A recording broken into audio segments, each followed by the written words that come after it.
Welcome back. Let's now switch gears to the issue of local government autonomy. We're being joined in the program by the chairman of Omuma Local Government Area in Rivers State, Mr. Promise Reginald. He joins us via Zoom, as well as the former president of NULGE, Mr. Deji Akinwolere, joining us via Zoom. Gentlemen, thank you so much for coming on the program, and thank you for your patience. Thank you so much for having me. Good evening. All right, let me start with you, Mr. Reginald. You are a sitting council chairman in Rivers State. So let's begin with checking in on some of the compliance level by the state government in terms of, or the compliance level based on the directive or the affirmation, because this is the affirmation of the Supreme Court saying local government monies have to be paid directly to them. So are you receiving your monies directly? Do you have the level of autonomy you think you should have as a chairman of a local government? All right, thank you. So far, the money is still coming to the state joint accounts, but the states, from the state level, all preparation, all modalities have been worked out, how the money can actually come in. So I actually think the delay is from the CBN or the federal government, but the state is very ready. His Excellency has given instructions on how to get bank accounts and everything. So on our own end, we're very ready. The state is ready. Probably the implementation has to do with the state and the Central Bank of Nigeria.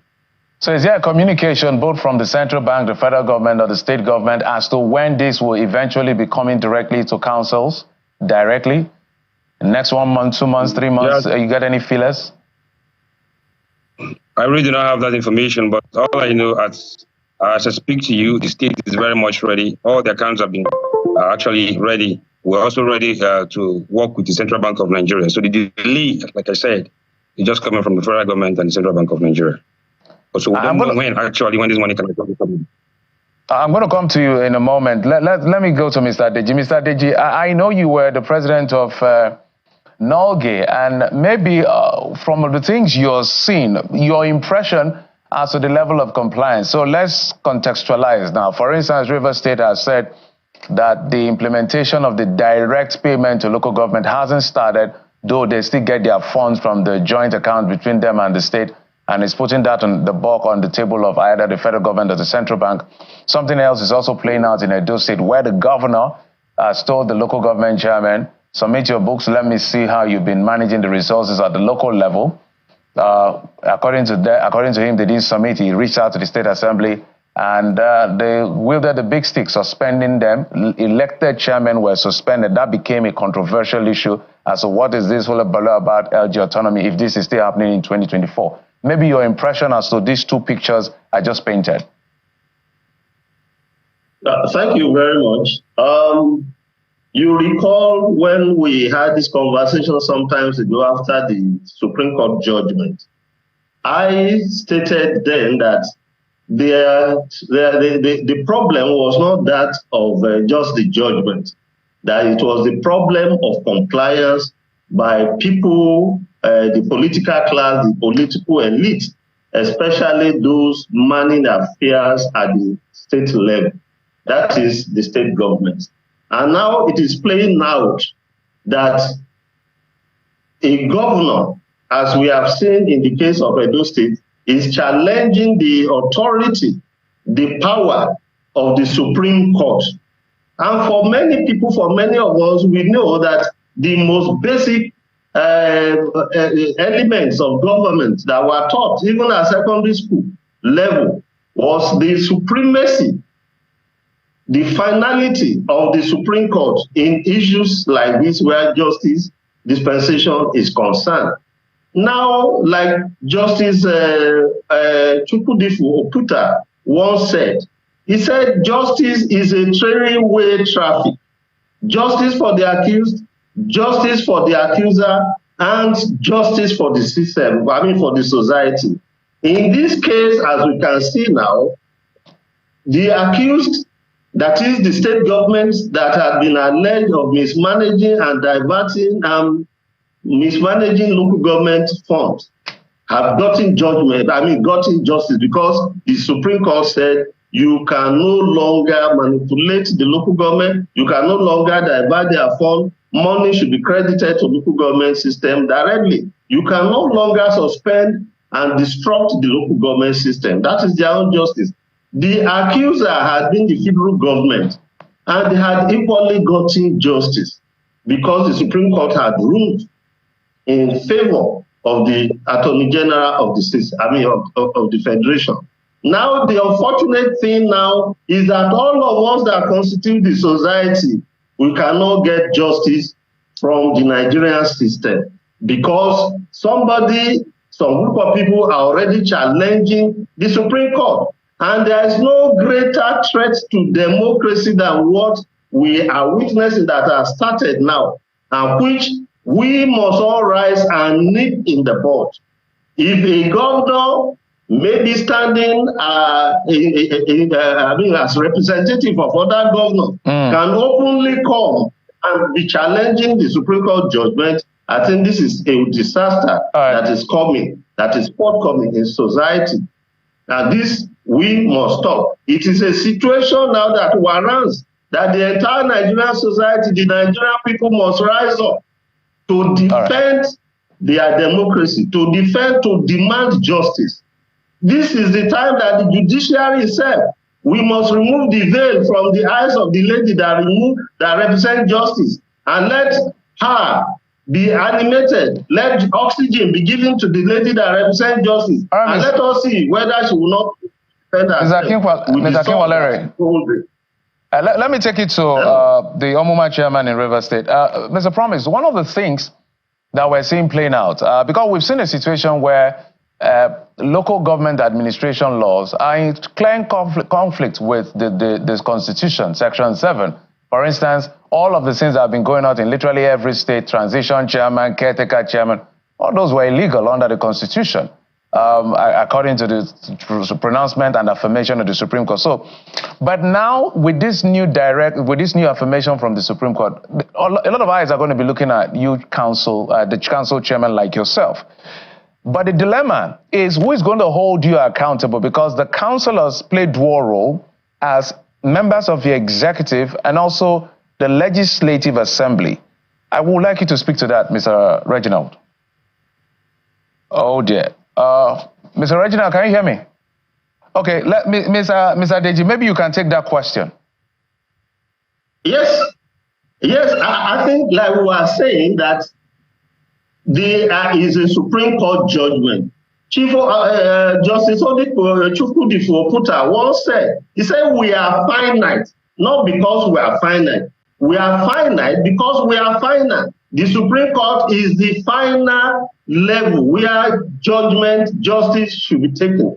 Whatever the Supreme Court gives, unless it is reviewed, that is final. And the Lord Justice put it so succinctly there. And it is with this case that no governor can be an appeal, can make himself an appellate body on the Supreme Court. That is a call for judicial recklessness or political recklessness. And what we are saying is that any governor that is treating this judgment with this kind of levity ought to be given the appropriate treatment, not only by the people who have been surcharged and made to suffer for the recklessness and criminality of governors, but if I may come in, Mr. Deji, just a moment. To our institution, the judiciary. Yeah.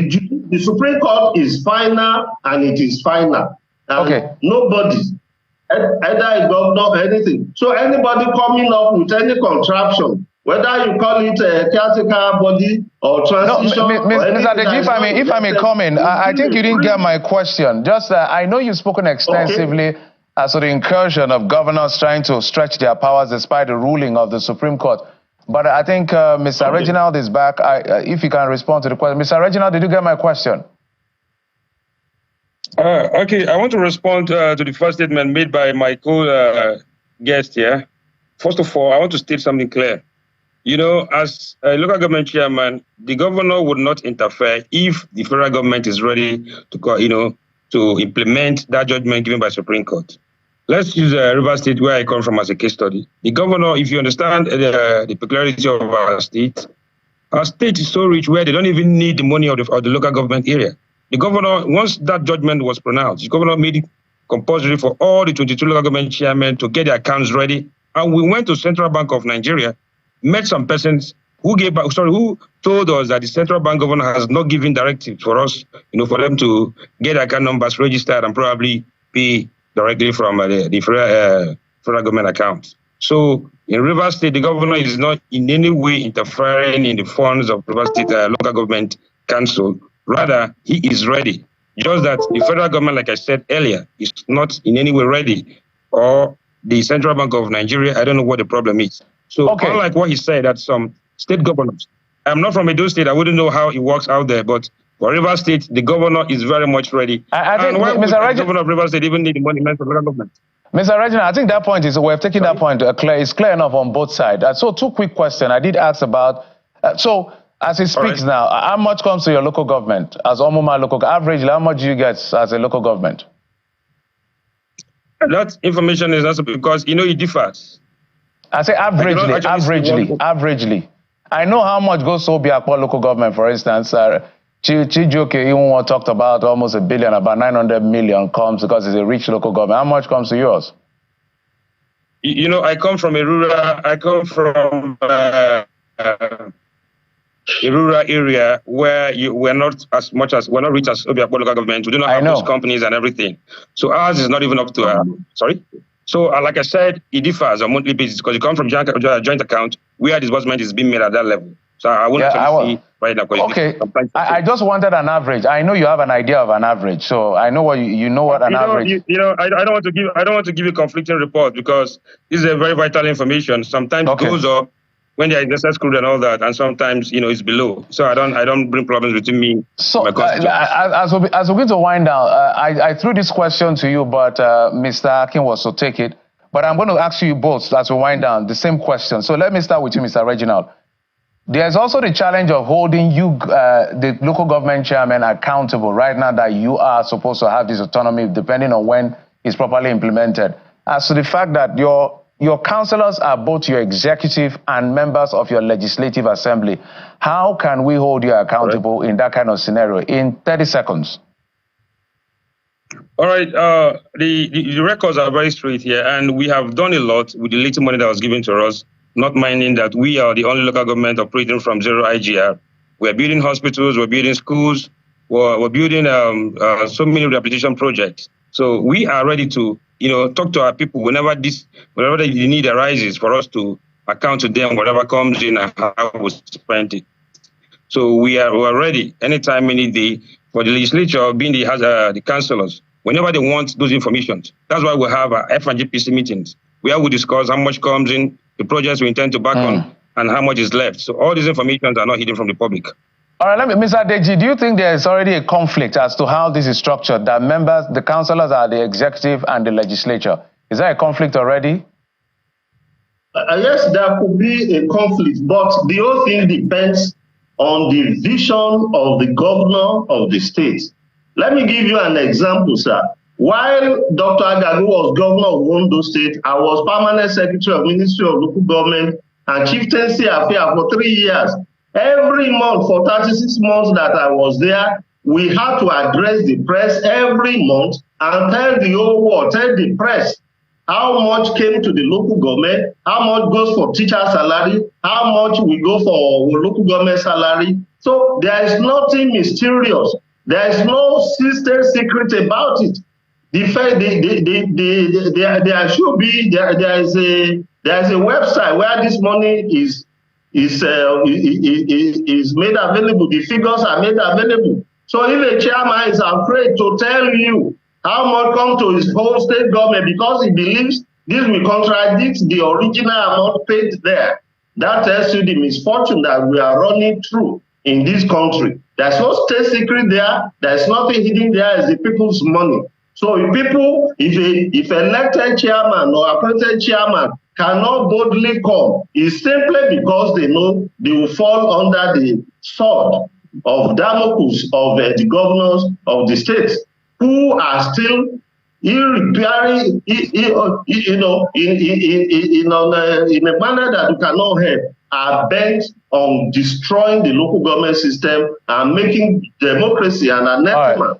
at the local government, at the grassroots level. There's nothing wrong with the system. There's no conflict there. The problem is with the governors, and the Nigerian people must rise up and say enough is enough. This is worse than any NSAT. It's worse than police brutality. All right, Mr. Deji, we're totally out of time, Mr. Deji. My apologies. Deji Akinwalere is the former chairman of NULGE, a former president of NULGE. My apologies. And Mr. Promise Reginald, the chairman of Omuma local government area in Rivers State. Thank you, gentlemen, for your patience and for coming on the program. We appreciate it and wish you the very best. Thank you.